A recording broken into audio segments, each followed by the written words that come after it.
I mean, it's so expensive to go print even like one score, like it's going to cost you $25, $30 if you go just to a Kinko's. So you have to print in bulk, or you have to have some sort of business relationship with one of these print houses.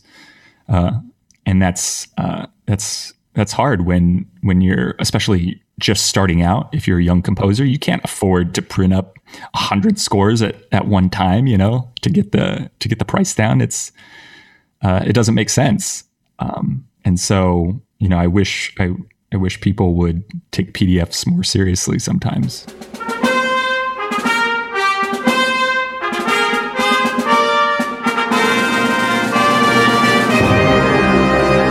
Hello, everyone. Welcome to Everything Band, a podcast that features conversations with composers, conductors, and performers of music for winds and percussion. My name is Mark Connor. I'm a composer, and this is episode number 54. My guest for this episode is Michael Markowski. Before we begin, I'd like to thank all of you for listening. I appreciate your time and hope that you're finding value from these interviews. I rely on word of mouth and social media to bring the show to new listeners. If you think you know one or two people who might find these interviews useful, please let them know about it. You can also help by following me and sharing posts on Facebook, Instagram, Twitter, and YouTube. Now on to the episode. Hi, Michael. Hi, Mark. How you doing? I'm doing pretty well. Thanks for joining me this morning. Thanks for asking me. Oh, it's my pleasure. So, Michael, can you tell me about yourself and what you're doing? The short version is I played saxophone in band. I sang in choir in high school. I did drama. I did like musical theater and sketch comedy. And I started sort of quote unquote like writing music in middle school. Started taking a few private lessons with somebody when I got into high school.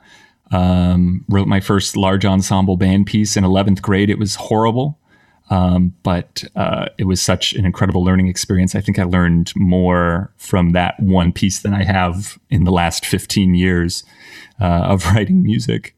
And when I got to college, I thought I was going to go in and get my bachelor's in like composition, and then go on and get a master's and a doctorate in composition. And then, hey, I'd be a composer. But life didn't work out that way. I had a really bad audition for the School of Music at Arizona State, and I was rejected from the school. And so the short version is I had to figure out something else to do with my 4 years there. And so I joined all my friends in the film and music, I joined all my friends in the film and theater department and got a degree in something called film practices. So I literally watched movies and cartoons for 4 years, and they gave me a diploma for that. But kind of early on in sort of my college education there, actually, my freshman year of college, I wrote a piece for a concert band called Shadow Rituals, and I submitted it to a contest sponsored by Manhattan Beach Music, who publishes a lot of Frank Ticheli's music. And it turns out that that piece won first prize in this contest, and that became my first ever published piece of music. So even though I wasn't formally studying music in college, I kind of thought to myself, hey, maybe you don't need the formal training if your music somehow connects with people and connects with musicians and audiences and conductors. So that kind of lit a fire under me to just keep writing and keep following my instincts and to see what happens. And so here I am, I guess, 12 years later, and very lucky to be able to do this, I guess I can say professionally now. Wow, that's remarkable. I didn't know that you didn't have a degree in music, that your undergraduate degree is in film. Mm-hmm. That's incredible. So that brings up lots of questions, of course. Do you mind if I rewind a little bit? Yeah, please. I gave you a lot there. That was just sort of my, my Cliff Notes version. Well, I think this is interesting because, as we look at career choices and we look at the way we advise kids that we teach, or that we, as parents, we have an idea of what a path should look like. And you're proving that there's a different way to do that. And I think that's worth exploring for sure. So you mentioned that you played the saxophone when you were younger. Yep. And so what were your high school band and junior high school band experiences like? Were you encouraged to write? I mean, I know that you said that you had that early piece, but can we talk a little bit more about that writing in high school? Sure. Well, like I said, I kind of first started, quote unquote, writing in junior high. I think specifically kind of around 7th or 8th grade. Basically, my dad for Christmas one year bought me just a little MIDI keyboard, like a little synthesizer. He's a computer engineer, and so he's a tech guru of sorts. And he plays a little piano. He plays, Elton John and Styx, and tries to sing them, but he's a better piano player than he is a singer. So he's always had like keyboards and MIDI gear, and he's kind of been a cool little geek like that. And so when I was in 7th grade, he kind of shared that passion of his with me by getting me this little keyboard and hooking it up to my computer and installing some sequencing software, and basically showing me how to kind of record MIDI, music into the computer. And as soon as he did that, I was just kind of hooked. Every day after school, after homework, I would just sit down at the computer and just try to write music and just like come up with ideas. I thought it was so fun, and it was such a unique way to be creative that I'd never tried before. And of course, I had a love for music because I'd been playing saxophone for maybe 2 years at that point. So it was a lot of fun. Yeah. So basically, what you're saying is trial and error. So now, did you do this continued through high school? You didn't lose interest. You didn't sort of go off the path, or? No, I think it even got stronger. By the time I got to high school, I wanted to, well, first of all, I should say, my band director, Jon Gomez, like a lot of high school band directors will offer like students summer lessons. So if you want to come continue to play your clarinet or your saxophone or something like that, he would be at school, a number of times during the week. And for me, I asked him if he would consider giving me conducting lessons. And of course, like that was something that I was kind of interested in at the time. And so for a summer, I think between 10th and 11th grade, we did a handful of conducting lessons over the summer. And I realized very quickly that I really hate conducting. I just really don't have sort of the eccentric personality for it. I don't have the right skills to really emote on a public level like that. But what we did do was we did a whole lot of score studying. So we would look at scores, we'd listen to recordings, and then we'd kind of break down what was happening in the scores, kind of deconstructing the melody and seeing what harmony was going on and where the counter lines were going, and everything a band director or just a conductor in general has to do when studying a score. And we'd read the program notes and learn about like sort of the greater context for a piece of music. And we quickly learned that it was kind of that stuff that I was more interested rather than waving my arms around. And so we kind of started to focus on that. And he knew I was trying to write music here and there. And so for one of these lessons, I brought in like a little choir piece, like an SATB little choral piece. And he kind of said casually, this would be really cool as a band transcription. And I don't think he ever anticipated that, a couple weeks later, I would actually bring something into him to show him that was a large ensemble transcription. But I did. And that was the first sort of large ensemble piece that I ever wrote. And it was terrible. It's this 6-minute kind of slow piece of music. And I was lucky enough that he allowed us 20 minutes of our rehearsal schedule, like one day after a concert, on like a down day, to read through this piece with our band.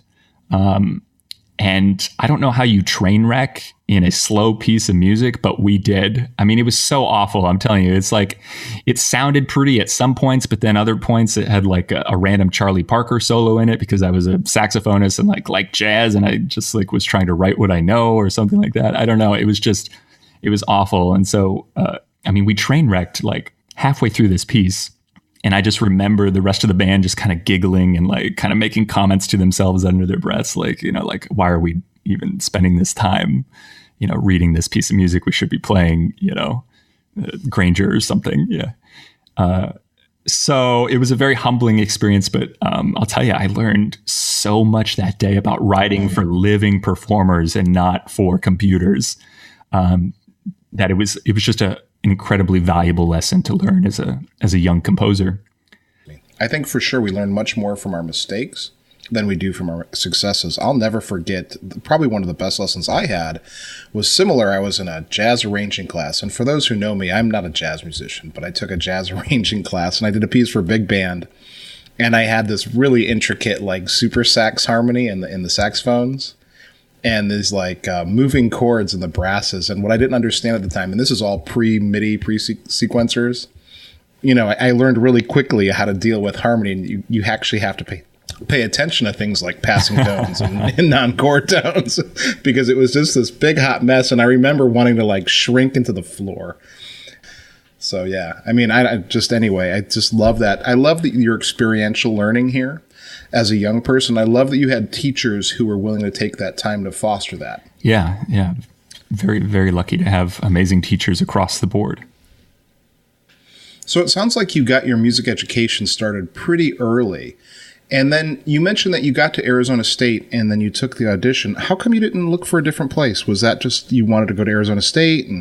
Well, I mean, in high school, I was an AP kid, and so I played the GPA game, and so I graduated fairly high up in my class, and so I was given a full ride scholarship to Arizona State University. So honestly, I didn't even think about applying anywhere else. I kind of was a little maybe arrogant back then and just kind of assumed that because my academics were so good that I was going to get into the School of Music as well. But it's my own fault because I didn't realize at the time that the School of Music didn't have a separate composition studio. Like I kind of assumed that I would just be able to kind of hand in my composition portfolio and then they would, admit me based on that. But at this school and many other schools like it, you have to be admitted on an instrument and be a performance major, and then you can either minor in composition or get a certificate in composition. And so that's just something that I totally missed. And so I prepared a really bad taped audition because by the time I realized this, all of the audition dates were full.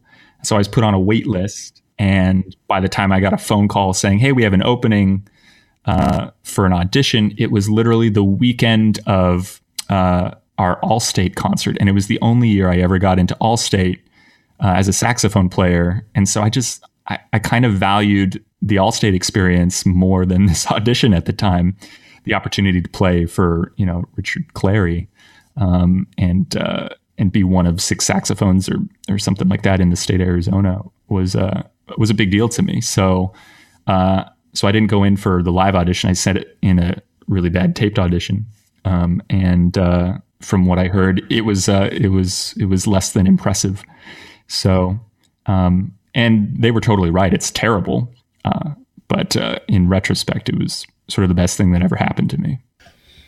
So, Michael, it's really interesting to me that this all turned out the way it has, and that it seems like what from someone else with a different experience may look at this as a negative, but for you, it was a net positive.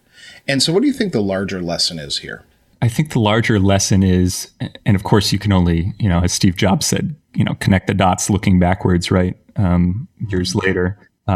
I think the larger lesson for me has been surprisingly that you will reach your goals, but probably not in the way that you thought you would reach them. That's certainly true for me because, like I said, I thought I was going to go to college and get all my composition and theory degrees, and then I would be a composer. And things didn't unfold that way. But at the end of the day, I can still call myself a composer. I mean, at times, I wish I did have the theory and the craft, a better understanding of analysis and music history, and I just don't. There's so much that I've learned from books and from score studying, but I wonder what my music would sound like if I did have a little bit more of a refined craft. Because if you listen to my music, I think one of the things that I really like about it is that it does have a rawness about it that keeps my ears excited. And I feel like the older that I get, the more I try to refine the craft, and sort of the more stale the ideas become in a way. And so I'm kind of glad that I don't have that music degree, because because I think it has kept a certain rawness in my music writing. But the older you get, and the more composers that you hear, you can't help but ask yourself, like, well, what if I had really, really gone the distance and done the homework? But at the same time, I mean, it's such a double-edged sword, because like at the same time, I've heard of so many other composers who have been kind of squashed by that more academic training, that they feel like, the theory side of things has really kind of killed their passion in a way. And I can understand that, but I still wish I had a little bit of it. This is your episode, but I've told this story about myself several times over the course of the 54 episodes that I've done. But, I went and got a doctorate, and when I finished my doctorate, I actually had no ideas left. I was writing in a style of music that didn't feel honest to me at the time. And now that was not anyone's fault but my own, right? Because I was letting myself be influenced. And after I finished my doctorate, I didn't write for 6 years. Oh, wow. Just stopped writing. I was just a theory teacher. And so one day after my son was born, when he was about 6 months old, my daughter was about a year and a half. I remember looking at them and thinking, okay, I have to leave something, and I'm not doing what I should be doing. And so I decided I was going to write band music. I was going to go back to what got me into music in the first place. I was going to try to recapture my love for music. And it's only been about 5 years, but that's made all the difference in my career. And so I understand exactly what you mean about those degrees squashing you. I know a lot about music. I can do counterpoint. I can orchestrate. I can tell you all the theory you need. But at the end of the day, it has to be music that's honest and from your heart. And I think that's what you're trying to say. At least that's how I'm hearing what you're saying. No, absolutely. I totally agree. And not for, not just for us composers, but for musicians as well. Like, I feel like it's easy to get stuck in a rut and fall into some kind of routine there. Like, how do you keep surprising yourself and take your music in a direction that you never considered before? And I love that. I think that's tough. I love the way you put it, raw and surprising and unrefined, because I think,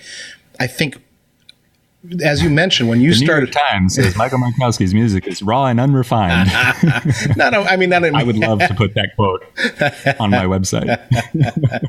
Well, you could say I said it. I think, I just think about you, and I look at your experience as a junior high student, as a high school student, writing music on a sequencer, and I remember how much fun it was when you're young and you're just kind of creating, and there's no constraints. You just do what you want. You don't know any better. Yeah. And I love that feeling, because as we get older, that feeling is harder to capture, because we start to know, we feel the weight of history, as Schoenberg called it, the weight of expectation. Right. Oh, yeah. And so, it's just a really interesting conversation, and I'm fascinated by your story. I think it's remarkable. Well, thank you. All right, let's talk about some your music in particular, and specifically. And so, you've been writing for concert band and wind ensemble your whole career? Yeah, I mean, like I said, I grew up playing band, so band is very near and dear to my heart. Do you write any other music, chamber music, orchestral music? Yeah, I've written a few orchestral pieces. Surprisingly, 2 of them are band transcriptions. So they started off as band pieces, and then I transcribed them for orchestra. I've written a few chamber things. I'm really looking to do more chamber music. I think that's really fascinating to work with a smaller collection of really good musicians. And as a film major, I collaborated a lot with my film friends. So I do have some experience scoring short films and independent films. It's not something I'm particularly chasing, but it's been a lot of fun to work with your friends in that capacity. Yeah, sure. I bet. All right. So let's talk about publishing. Now, I know that you're self-published. And so do you want to tell me about that model and how you're doing it, what it looks like? Sure. I should first say that I haven't always been self-published. I think I mentioned earlier that I wrote a piece called Shadow Rituals, and that was sort of my first commercially published piece, which is published by Manhattan Beach Music. And I wrote that piece when I was 18 going on 19 as I guess a freshman in college. So I think that's really young. That's a really young age to be published at. Not not Tyler Grant young, but young enough, certainly at the time. And so my first 5 pieces that I ever wrote are actually published with Manhattan Beach Music. Oh, okay.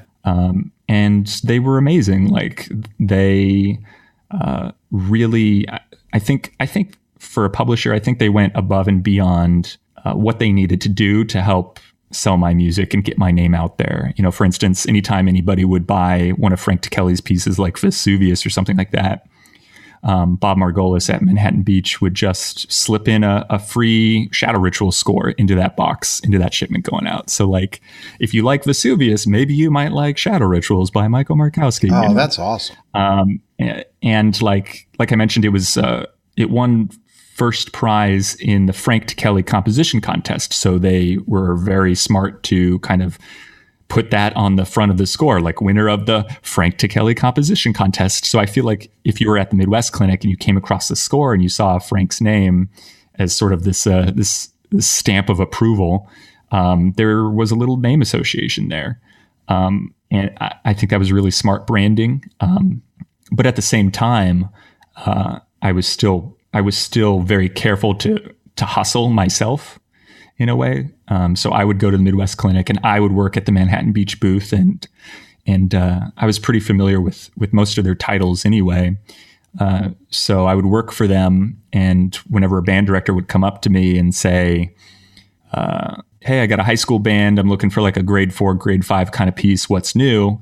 Then I could kind of, in a sincere way, ask them, oh, well, have you heard this piece, Shadow Rituals? Would you like to listen to it? Because I thought it was a good fit. But if they were middle school, I would obviously point them to, Amazing Grace or, something a little bit easier. But it was a really great experience, and it gave me a platform to meet directors and get my name out there in a way that at the time, as like a 20-year-old, I think would have been very challenging to do, because I didn't have $1,500 to drop on an exhibit booth, at a convention or anything like that. So around 2010, after a couple years of being published with them, I decided to make the move to self-publishing for a number of reasons. And the primary reason was I just couldn't make a living off of a royalty check that was paid to me once a year. And I didn't have a music degree, so I couldn't teach. I was totally unqualified to teach. I was completely qualified to watch Looney Tunes, but that's about it. So I really needed to start thinking about how I was going to start to pay for rent, start to pay for health insurance, start to pay for groceries, and like have all these monthly expenses. I needed more income coming in. And the only way to do that was to get a bigger slice of that publisher pie. And that was by self-publishing. Okay. So your mid-20s, you make the move to self-published, and you had been to Midwest, and you had sort of been around the band world for a few years at that point. Right. Was there anyone who sort of advised you at that point about self-publishing and sort of the next step for you? I don't know if anybody necessarily advised me about it, but I certainly had an eye on my colleagues like John Mackey and Stephen Bryant, Jonathan Newman, who were all mostly self-published, I think. And just to see them be as successful as they were and to just do it on their own kind of posed the question in my head, well, I mean, I'm already working these booths. I'm doing the hustle anyway. Why aren't I seeing, why don't I just go on my own? I'm already doing all the work. I just don't own the copyright. So, they never advised me personally exactly, but they were clear models of what I wanted to do and how I wanted to try to form this business. And so now, would you say that most of your income, is it coming from commissions? Is it coming from sales? If you don't mind me asking. Sure. I mean, it's very much coming from, the majority of it is coming from reselling pieces. Oh, wow. So again, you don't have to tell me anything about your business that you don't want to, but I think it's fascinating for me as a composer and maybe for the listeners who don't know how this works. So when someone buys a piece from you, I notice that they're PDF downloads mostly. I think I offer the option to buy PDF files, score and parts for all of my self-published pieces. But I do offer paper sets for the pieces that I know that have kind of proven to me that people want them and that people want to buy them. These are pieces that are selling maybe over 10 copies a year, because I have a lot of pieces. I mean, I've written 25 to 30 pieces for band alone in the past 10 years. It's a lot of music. But really only 3 or 4 of those pieces get any kind of regular play. And so it just doesn't make it doesn't make sense financially to have to put up a couple $1,000s to print up some sets of paper, paper sets that are just going to sit on a shelf for the next 3 or 4 years. Right. That makes sense. And so as much as people want and desire paper scores and paper parts, and I get that, it just doesn't make a whole lot of sense if people aren't buying it. So, do you ever get any pushback on the PDF? I mean, people are sometimes a little annoyed by it, but I'm trying to make the process a little easier in the coming months. I just posed this question on Facebook. I don't know if you saw it, but I posted a little poll because I was curious. I asked everybody, which do you prefer? Do you prefer PDF parts and scores or paper parts and scores? And the results were kind of surprising. It was pretty much 50-50. It was pretty much 50-50, but the consensus among everybody was kind of along the lines that everybody really appreciates PDF parts, but they will pay extra for a really nice paper score that they can mark up. Yeah, well, I can understand the importance of having the score, because as a conductor, you want to have that score in front of you. You want to be able to mark it up, and you don't want to have to worry about pages flying around when you're trying to conduct, Sure. So I get that, but I think the parts, I know as a band director, PDF parts would have made my life a lot easier. That's interesting. Yeah. Well, I just, because invariably a student forgets their part at a festival or at a concert, or, you have, 5 alto saxophones instead of 4, something like that. There's always something. And so the PDF parts give some flexibility. But then again, the tradition is 9x12, and you don't get that on PDF. So right. That's another issue I think we're going to start to reconsider, because I engrave all my music at 9x12 too. But if I'm selling these PDFs, not everybody knows to click the shrink to fit to letter sized paper button. And so I can't tell you how many times I've been to a clinic and just kind of looked over and looked at my music on the stand and seen a few notes just kind of cut off because it wasn't the right size. So I'm kind of considering re-engraving everything to letter size paper too. I think I sell all my PDF music as 8.5 by 11. I don't even try 9 by 12. Yeah, I do. And I just tell people you can blow it up. Here's the percentage you need to get to 9 by 12. That's smart. It's easier to go that way. And it's interesting that my music that's distributed by Barnhouse through RWS Music is all 9 by 12, but my music that's through Grand Mesa Music and Walter Cummings's company is all 8.5 by 11. All of his scores are letter size. That's interesting. Yeah, I think that's probably a conscious choice by him to cut costs, because he's very small. He only releases 25 or 30 pieces a year. So, trying to keep the cost down and make the business viable, I think you make these decisions. Yeah, that's the name of the game. Absolutely. Yeah, this is really interesting. I don't know how interesting to the listeners it is at the moment, but... well, it depends who's listening, It does, and I'm sure there's someone out there going, that's fascinating, before they click it off. Yeah. So we'll go in a different direction here.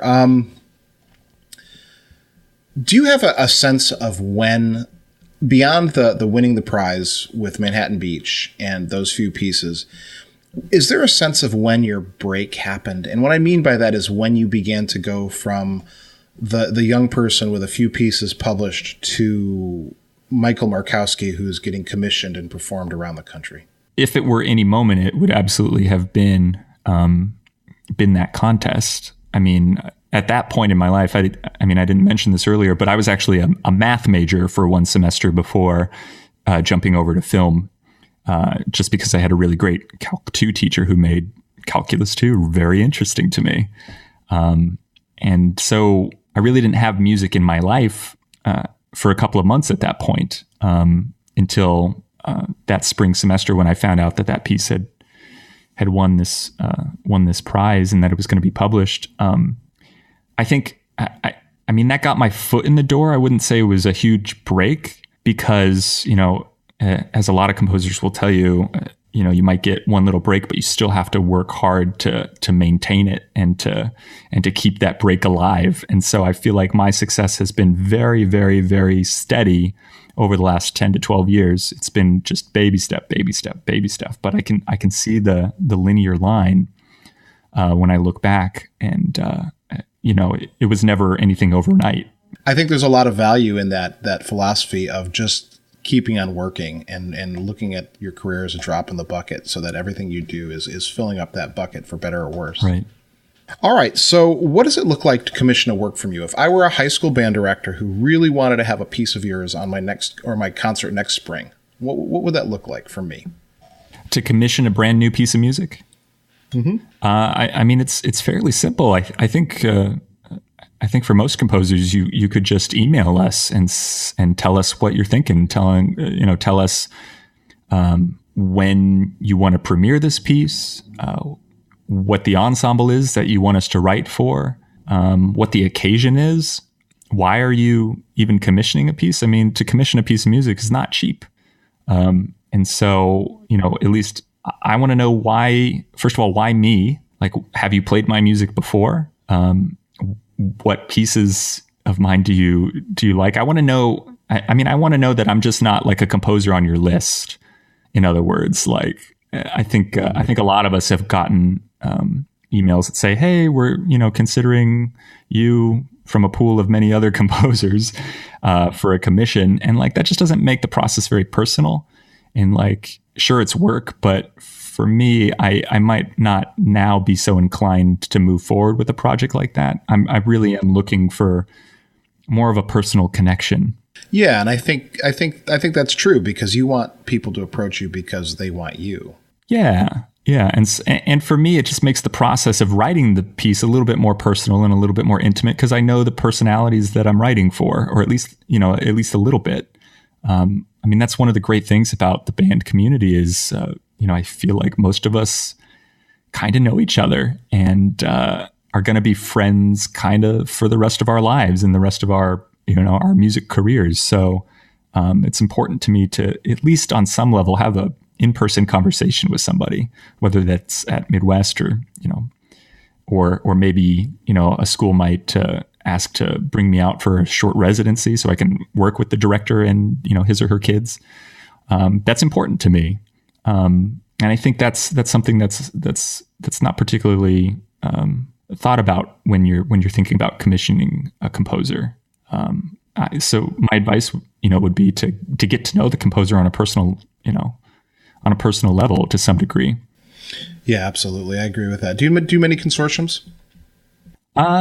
Yeah, I mean, I'm not usually in charge of that, but I've certainly had consortiums put together to commission me, for sure. Mm-hmm. And do you have an example of one of those, a piece from one of those consortiums, and maybe an anecdote about it?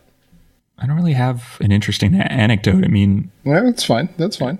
I mean, the good thing about consortiums is that a lot of times when I travel out for the premiere, let's say it's like a consortium of a bunch of different high schools that are all kind of in the same area.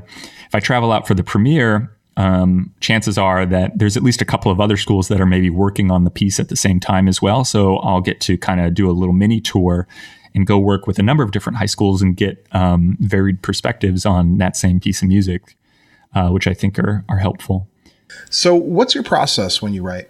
I think the first thing that I ask myself when I'm writing a new piece of music is, first of all, if like the people commissioning the piece have told me why they are commissioning a piece, like if there's a particular occasion to why they're spending all this money, I think that's absolutely going to inform the tone that I try to find with the piece. And so with that in mind, I think the next hardest thing to figure out is, okay, what is the style of the piece? Like, what is the sonic world that I want to write in? What do I want this piece to sound like?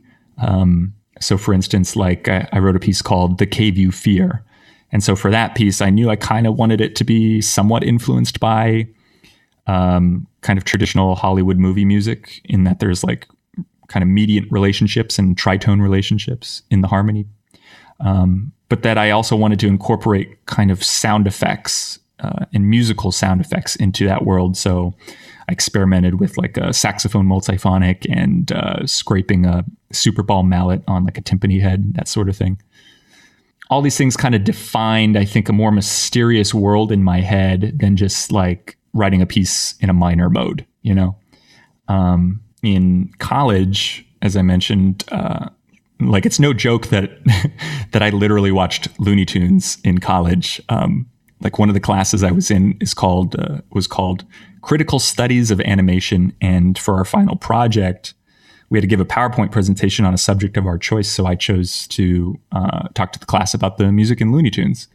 And then a couple years later, I knew I wanted to write a piece of music that was the kind of paid homage to that traditional kind of Warner Brothers sound. So I wrote a piece called Famicius Fantasticus, which is sort of a Coyote and Roadrunner, just a ball of fun. So as soon as I figure out kind of like the style or the tone of the world, then I'll just go off to like my little keyboard or my little piano and try to come up with like a melodic fragment, a thematic thing, or like a harmonic progression that I like. I was actually listening to your episode with Jim Stevenson, and I think it's very similar to his process where, you know, he talked about just like going into the basement and like working at the piano and then coming upstairs and like putting it into finale or something like that. So I'm very similar, except I use Sibelius. I kind of jump straight into orchestration after I kind of have some sort of idea of what the melody is going to be. From there, the piece kind of unfolds in a way that is out of your power and out of your control.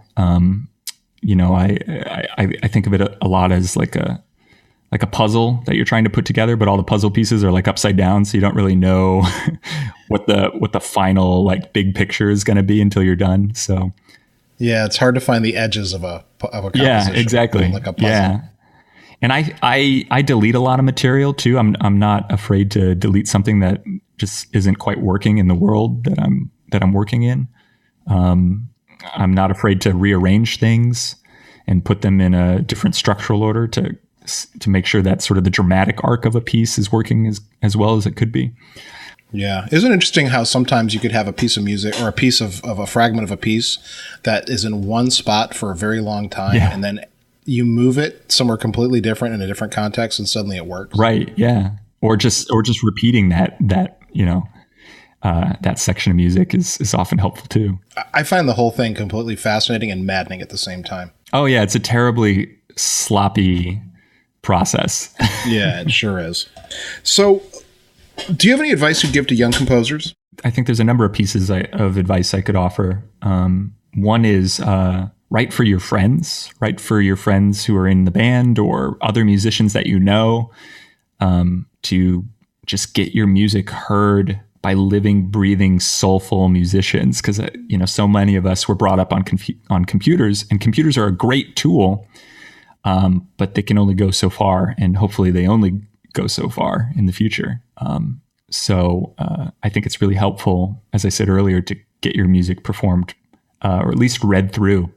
I would also say that I think this was my problem when I first started too, was I think we're so eager to try to write something big like a symphony or something like that. And we really don't necessarily have the tools yet to really understand what it means to write a big symphony. And so, I mean, I've met so many young composers, and I did this too, where we just we have too many ideas and we don't know how to make a piece out of it.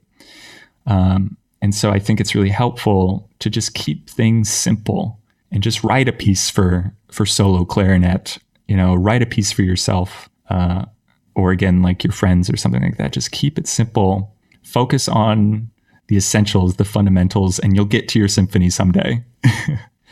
Yeah. The other thing about writing a piece like a symphony is you have to be writing every day, because that takes a lot of practice and skill. But beyond that, it takes being immersed in the material all the time to tie it together, I think. Absolutely. Absolutely. Yeah. All right. So competition in music is a big issue right now, and people talk about it all the time on social media. And now you have a different perspective because you're kind of outside of the traditional structure of way music education is taught and passed on. But how do you view competition in music? So I have something to say about this for sure. Like I said, I wasn't admitted into the School of Music, but they let me take the freshman composition seminar class. And on day one of freshman composition, we had a professor come in and say to us, you know what? Like, are you sure you guys want to get into composition? Because this is one of the most backstabbing careers you can ever pick. And I just remember thinking, what? What are you talking about? Who are you? Because in the last 10 or 12 years since that time, I have found nothing but kindness and support and other composers advocating for my own music, and in return, me advocating for theirs at certain times. Like, I mean, the people in that class outside of that professor, have become some of my greatest friends. And I think that was just the worst thing anybody could ever tell a freshman composition class. So in terms of competition, I don't really, at least in composition competition, I really don't see that there is competition, because I think we all bring something unique to the table. We bring our unique life experiences to our music. And unless you've lived my life exactly as I've lived mine, like, we're all saying something completely different. And I just don't see competition in this world that much. With that said, I'm so glad I'm a composer and not a performer, because I think it's so much harder to bring a unique voice as a musician to like a piece of music that thousands have already played in their own way. Like, how do you stand out in that world? I think is a much more challenging thing to do. But for me as a composer, like we were talking about, you and I had dinner with a table full of composers at the Midwest Clinic. Like, we're all friends and advocates, and we all write music in a totally different way. And I think that's really beautiful, and makes us all really good friends too. Yeah, I agree with that, actually. I think especially the band world, and especially composers in general, are very supportive of each other. Kindness begets kindness. Like, I tell you, I'll tell you a quick story about like Steve Bryant. Like, Steve has been one of my biggest advocates for as long as I can remember. I loved his music, growing up.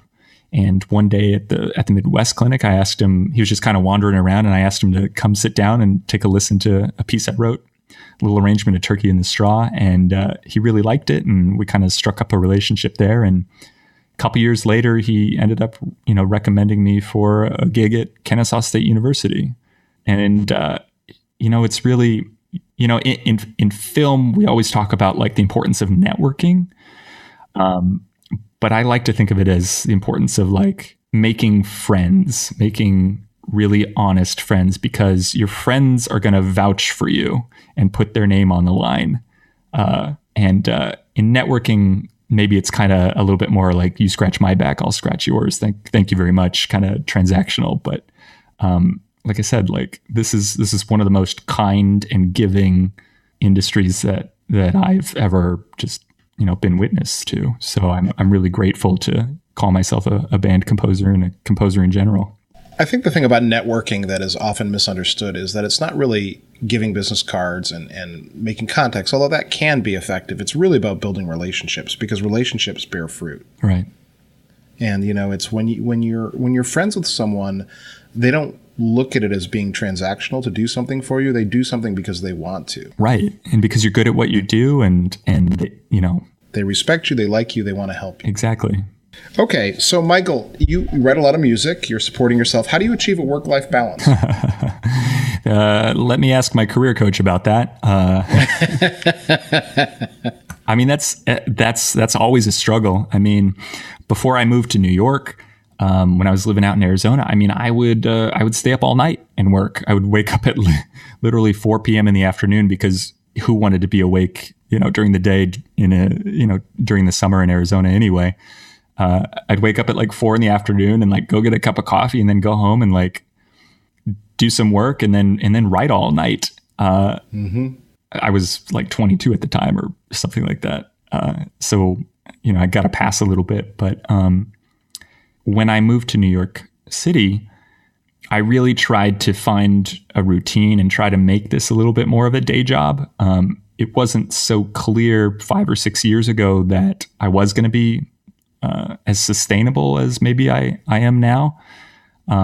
So I wanted to very much discipline myself and have a regiment and have a routine. And what I've found, and I kind of mentioned this a little bit earlier, is I think falling into such a routine for me has kind of made the process of writing music a little bit stale, because now it feels like a job. And I think one of the important things for really any artist to ask themselves is like, how can I keep surprising myself? Like, I don't, the gods don't, pour all this music down into my brain. I really think I discover it throughout the process, chunk by chunk. And that process is grueling and, instills so much self-loathing and self-doubt about what I'm doing, especially without having that more academic background. And so, at least for me, I struggle with how can I add a little bit more excitement and rawness into the process. And so, I still think I'm pretty disciplined, but, I'll just change things up every now and then. Like if I'm writing 4 hours a day in the morning on like a day like today, maybe I'll spend that 4 hours in the afternoon tomorrow, just so I break it up just a little bit, or go for walks, or just anything to make it to where I'm still getting the work in, but it looks different day to day. And for me, I think that is at least helping to break things up and keep things exciting. So what are the challenges that are facing music education or music in general? And how do you think we're going to meet those? I don't know that I'm qualified to give you an answer on that. It's sadly something I don't think about because I'm not, I think in that world so much. Like I said, I work pretty much 5 feet away from where I sleep. So I'm pretty much in a cave most of the time. So I'm not sure I have a strong enough opinion about this. Well, you don't have to answer for sure.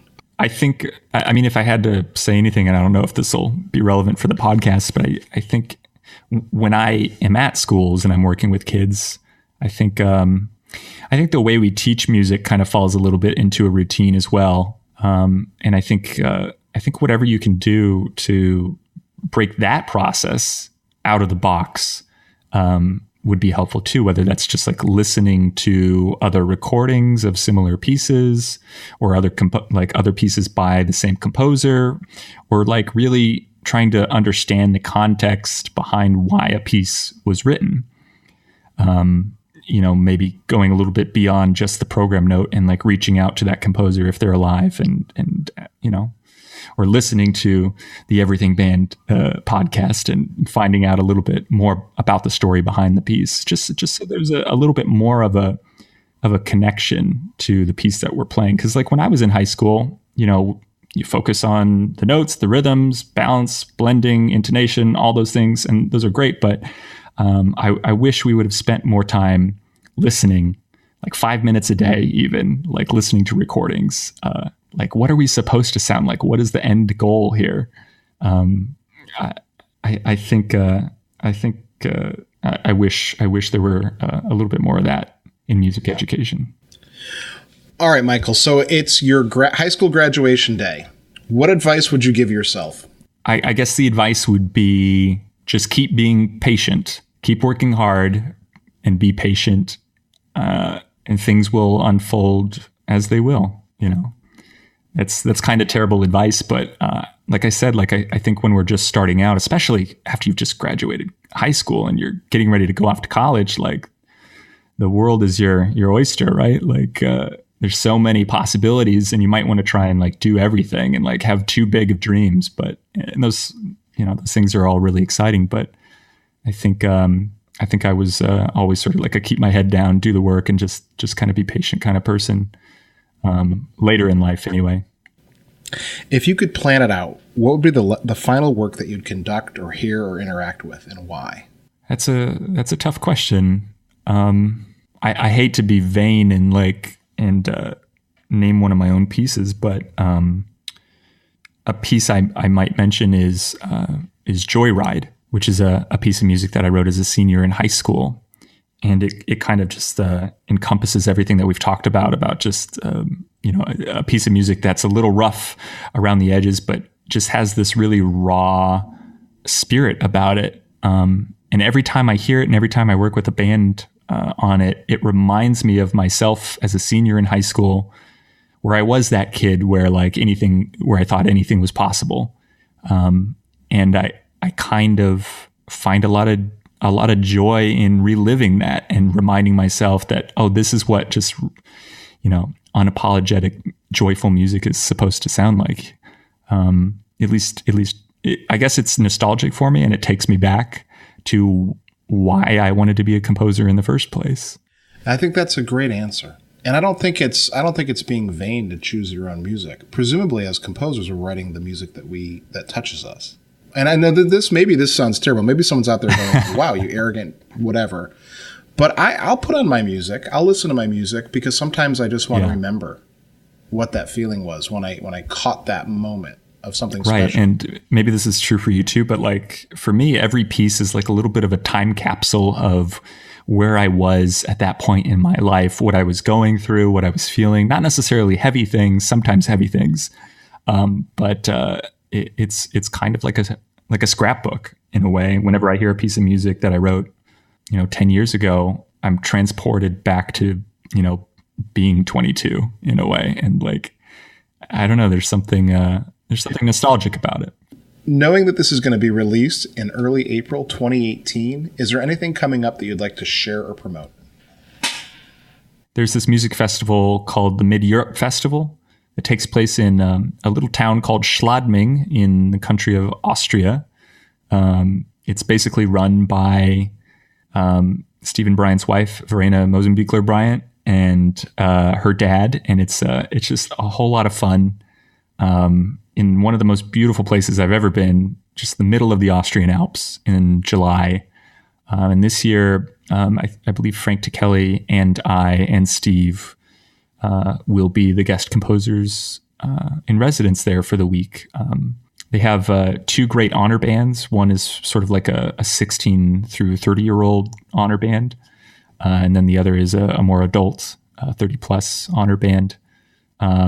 That people could apply for. I think maybe I'm sure the deadline's well past for this year, but it's something to look up if that's something that you're passionate about. If you're passionate about traveling abroad and playing music and meeting people from all over the world, it's like I said, it's a really beautiful place, and the beer is pretty good too.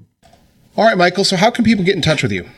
Well, the easiest way to get in touch with me is just probably via email. And my email's on my website, just at michaelmarkowski.com. I'm also on Facebook and Instagram, although I would say that sometimes Facebook messages kind of get lost in the ether of the internet. So if you want to make sure that I get your message, email is certainly the best way to get in touch. All right, Michael. So thank you so much for your time. I really appreciate it. My pleasure. Thanks for having me.